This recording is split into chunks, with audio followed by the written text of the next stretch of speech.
Have you ever noticed that there are different voices inside you?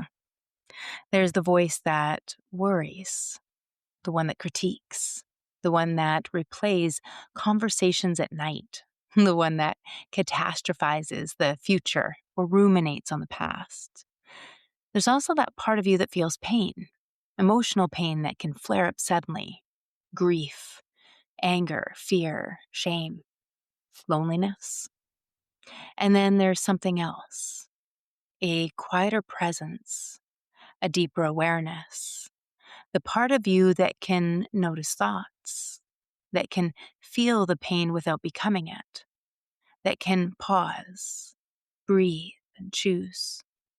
Today, we're going to talk about the layers of consciousness, not as abstract philosophy, but as something you live with every single day. We'll explore the neurotic inner roommate of the mind, the pain body and why it feels so real, and the level of consciousness that isn't personal at all. The intelligence that holds your body, this planet, the universe together. Because when you understand these layers, something profound happens. You stop trying to fix yourself and you start relating to yourself with clarity, compassion, and power. Welcome to the Aligned Human Project podcast, where consciousness meets creation and hustle gives way to harmony. I'm Dawn Elgin, contrarian soul guide, spiritual CEO, and founder of Practical Spiritualism. This is a space where we explore what it truly means to be human, aligned, awakened, and in flow with the field of life itself. Together, we'll bridge science and spirit, energy and embodiment, purpose and prosperity, so you can remember who you are beneath the programming and reclaim the power to create in full alignment with your soul. Because the next evolution of humanity isn't out there, it's in here. This is the Aligned Human Project. Before we map the layers, I want to say something important. Nothing we're about to talk about means something is wrong with you. The mind is not the enemy. The pain body is not a flaw, and consciousness isn't something you have to earn. These layers exist because you're human. The suffering begins not from having these layers, but from confusing them with who you are. We will begin with the part everyone knows well, the mind. I often call it the neurotic inner roommate. You know the one. It narrates your life. It judges your choices and those of others. It replays conversations, predicts worst-case scenarios. It keeps the score. It reminds you of everything you've ever done wrong. Maybe something everyone else has done wrong. I'm sure you've been here before.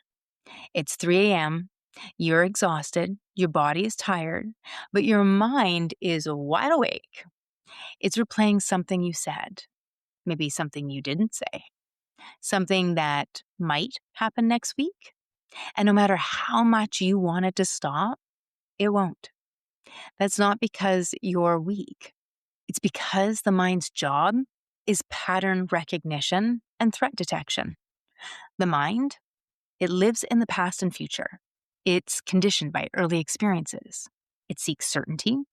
It prefers familiarity over truth, and it tries to keep you safe even when it's wrong. The problem is not that the mind exists. The problem is when the mind becomes the authority. From our field-informed lens, this is the subconscious layer. It's patterned, it's repetitive, it's efficient. It's not creative.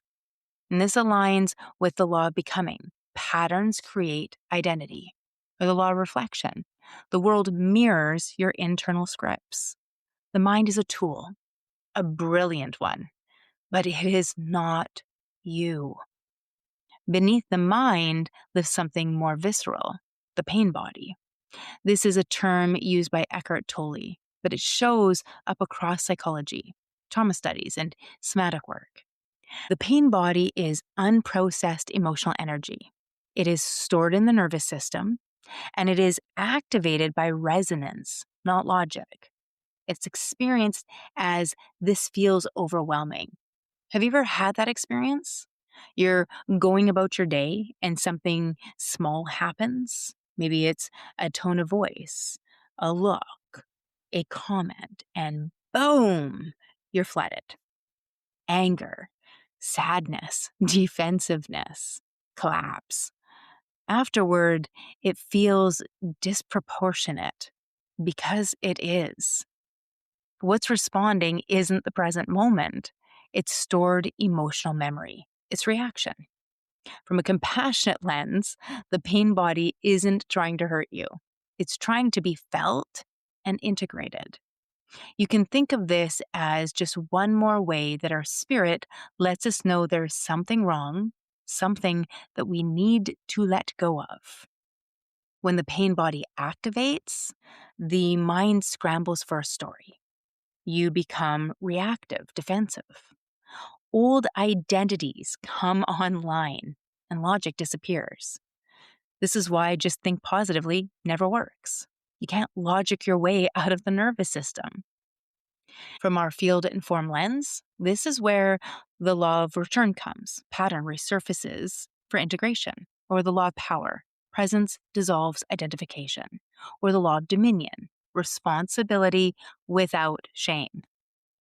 The pain body, it softens when it is noticed, allowed, when it's not resisted, not judged, and not turned into an identity. Now, we move beneath the mind and beneath the pain body into something that is not personal at all. And this is superconsciousness. This is not the part of you that thinks. It's not the part of you that reacts. It's not even the part of you that witnesses. This is the field of intelligence itself. The same intelligence that grows your cells, breathes your lungs, regulates your nervous system, moves the seasons, and holds galaxies in motion. This is not something you access. It's something that you are. Before story, before identity, before experience. Superconsciousness doesn't observe the mind. It doesn't manage emotion. It doesn't comment. It simply is. And it was never wounded. Think of a moment when everything went quiet. Not because life was perfect, but because you stopped resisting. A moment of awe. A moment in nature. Maybe a moment of grief where words just fell away. A moment where you simply were. That wasn't your personality, and that wasn't thought. That was superconsciousness, the ground of being, of beingness itself. Now, here is where language matters. Consciousness is not the superconsciousness. Consciousness is the bridge. It is the moment when the human system becomes aware. It is attention, awareness, witnessing. It's the pause between stimulus and response. Consciousness is how the superconsciousness expresses itself through form. This is where thoughts can be noticed, emotions can be felt without being acted out, patterns can be interrupted, choice becomes available. Consciousness is not identity, it is function. It's the place where alignment becomes lived. Now, there is this pause that can change everything. You're triggered. The thought appears, the emotion rises, and the old way would be immediate reaction, defensiveness, story. But with the pause, there's a new way. You notice. You pause.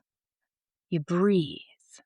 That pause is consciousness, not thinking, not fixing, just awareness. And from that awareness, a different response is possible. Really, it's a response period. Suffering is not caused by having thoughts. or having pain. Suffering happens when the mind believes it is the authority. The pain body believes it is who you are. Consciousness is offline. Superconsciousness is forgotten. When this happens, reactivity takes over. Patterns repeat. Exhaustion builds, and shame creeps in. Nothing's gone wrong. You've simply lost orientation. Alignment happens when the layers return to their rightful roles. The mind becomes a tool. The pain body becomes information. And consciousness becomes the chooser. Superconsciousness becomes the ground. And this is coherence, not transcendence, not bypass, not perfection, just right relationship. So here is your aligned human map. Superconsciousness, who you are, eternal. Subconscious, what you are, the past, all your experiences. And consciousness, what you do, the bridge. Alignment occurs when what you do, consciousness, matches what you are, subconscious, self-programming, in service of who you are, pure perfection. So here are some practices to live this daily. 1, name the layer. Mind is talking. Pain body is activated. I am aware. Naming restores consciousness. This could sound like, judging, planning, dreaming, looping. Just name it. Anger, grief, no story. 2, return to sensation. Your breath, your body, contact. Awareness lives in the body. Now 3, choose from coherence, not urgency, not fear, not habit, but from alignment. There's always time to take the breath, that beautiful pause. So let's finish this up with an embodiment practice. Rub your hands together and begin to bring that left and right hemisphere of the brain into coherence. Let's go ahead and place the right hand on your heart. You can always place the left over top if you wish. Take a nice inhale, long exhale as you just silently repeat, I am aware. I am here. I am held. I am not my thoughts. I am not my pain. I am the field in which all of this arises. Rest there. Just let yourself be. Thank you so much for being here with me today. Remember, the mind thinks, the pain body feels, consciousness chooses, and superconsciousness is who you've always been. So let the mind become the servant, the pain body become the teacher, so that consciousness becomes the path home.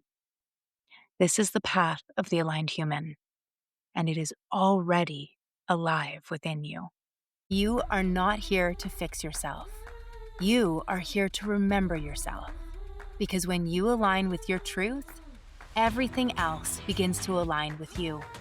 If this episode sparked something inside you, hit follow or subscribe and share it with someone walking their own path of awakening. And if you're ready to go deeper, you'll find free resources, programs, and community spaces waiting for you at practicalspiritualismco.com. Remember, alignment isn't a place you reach. It's a practice you live. So keep pausing, keep feeling, keep aligning. You are the field. You shape the form.